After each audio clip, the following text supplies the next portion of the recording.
Hey everyone, welcome to my channel. Are you thinking about taking a break from Airbnb or simply need to deactivate your account for a while?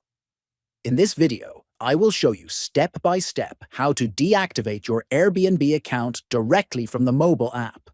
It is simple, quick, and you can always reactivate later if you change your mind.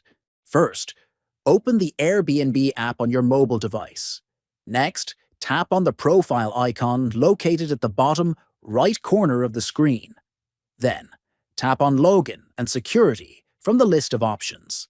Now scroll all the way down until you see the Deactivate Account option and tap on it. After that, Airbnb will ask you to select a reason for deactivating your account. Choose the reason that best fits your situation, then tap on Continue.